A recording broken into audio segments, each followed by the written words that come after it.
How long have you been working in the Hutto IFC district?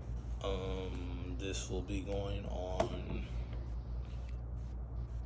5 years. It'll be 4.5 years. Actually, my second year in the Hello District. I started subbing first, and now I'm a teacher. Oh, that's so great. This is my 8th year here in Hutto ISD. Have you noticed any changes with students and their behavior during drugs? Actually, I would say no. It's been at a steady pace since I've been here. We work in security. I mean, I saw like behind the scenes a lot of the stuff that a lot of kids don't see as far as caseloads and stuff go. But to me, it hasn't. It's about the same every year. Yes, yeah. Not any big changes. No, about the same. I was working with a different group though. I was working with middle schoolers at first. I would say we've seen an increase in the last probably 3 years, but this year is by far the worst. Do you think you can do something to prevent students from abusing drugs?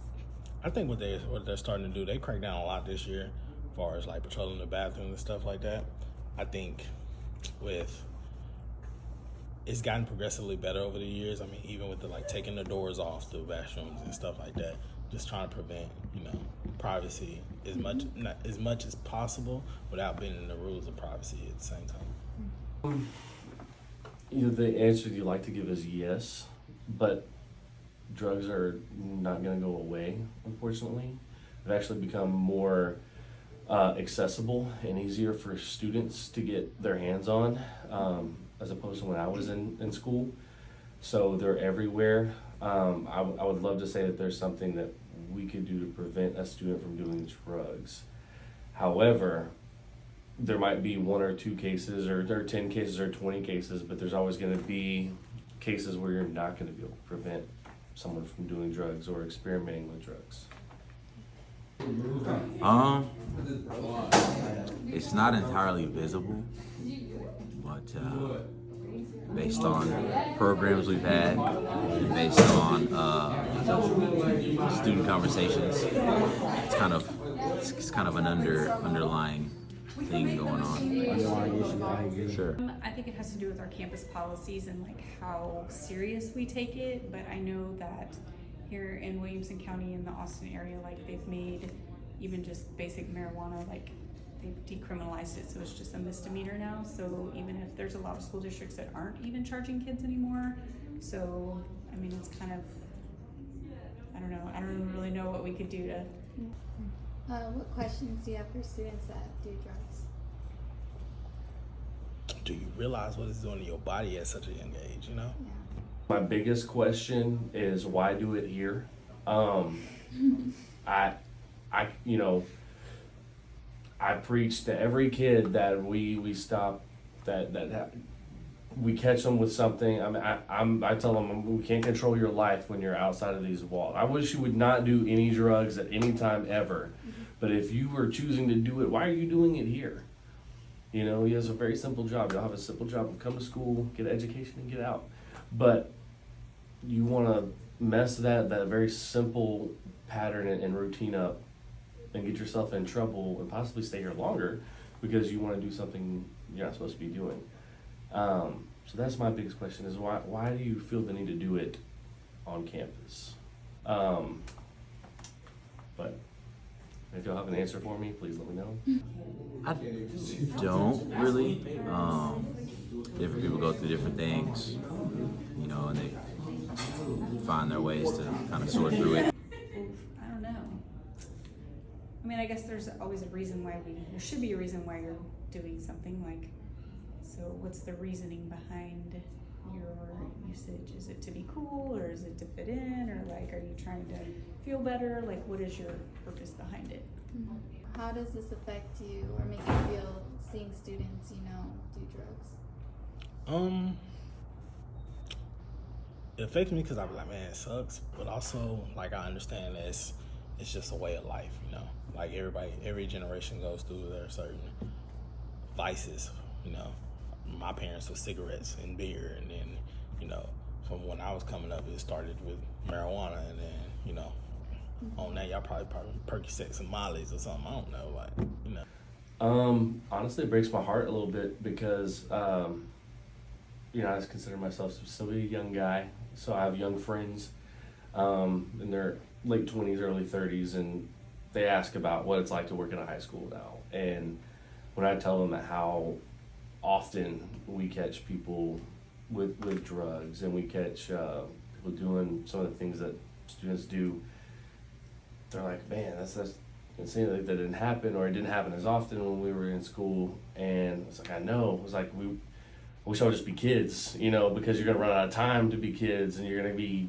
you know, like some of these seniors about to leave, and the real world's gonna hit them, and then you don't get this time back. And so, with all these adult choices and activities, I just wish people would just slow down, you know. Even when it comes to not doing anything with drugs or anything like that, but just working instead of going to Six Flags with your friends, or competing in a volleyball, or like, why would you want to work? You have the rest of your life to work. Go out for the team, you know. Be a kid, because you only get that opportunity. And y'all are what, sophomores and juniors? Mm-hmm. You only got a couple more years, so that's a big thing for me. It kind of makes me sad because I feel like it takes away your reality of like your current. I mean, you're a teenager, you're supposed to be enjoying your life, and if you're just kind of hiding away, or I don't know, you're not in the present because you're not fully aware of like what you're doing. Do you think you can relate to these students? And the fact that I was raised in the same public high school kind of scene where drugs was around, yeah. As far as doing drugs, nah. Yeah, I mean, I know that there's peer pressure, so I definitely could relate to that from when I was in high school. And the pressure from coaches, teachers, parents. So there's that there. There's the one thing I can't relate is the immediate temptation, because like I said, it's more accessible for y'all to get things that you're not supposed to have.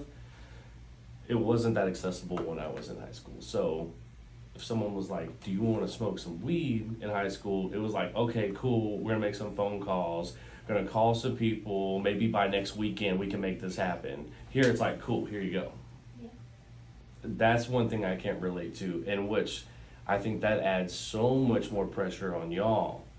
It's like, I didn't have to deal with that. And that's what I always tell people too. I'm like, y'all don't understand. Like, these kids have a lot more to deal with than when we were in school. I think it's way harder for y'all. Sometimes I'm able to. Yeah. Usually the conversations come from students who I have in class or I've had multiple interactions with. And so we're able to kind of talk about things and I'm able to pick their brain a little bit. Not really. I mean, I don't really know how I would relate to them. So.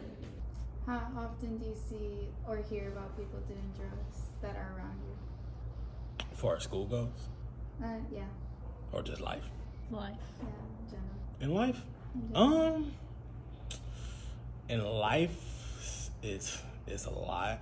You know what I'm saying? I was raised in a black family. I got hit hard by the crack pandemic, or what you want to call it. You know, so like most of my aunts and uncles all were, you know, crackheads, dope fiends, or whatever you want to call it. So, I mean, that's probably one of the reasons why I'm probably as, you know, clean cut as I am, just from growing up in that type of environment and knowing that's not what I wanted to, you know, get out of my life. So, Oh, every day. I guess like on the never to always scale, maybe like sometimes. Yeah, sometimes. So kind of in the middle. Yes, sir. I would say like once a week, twice a week maybe.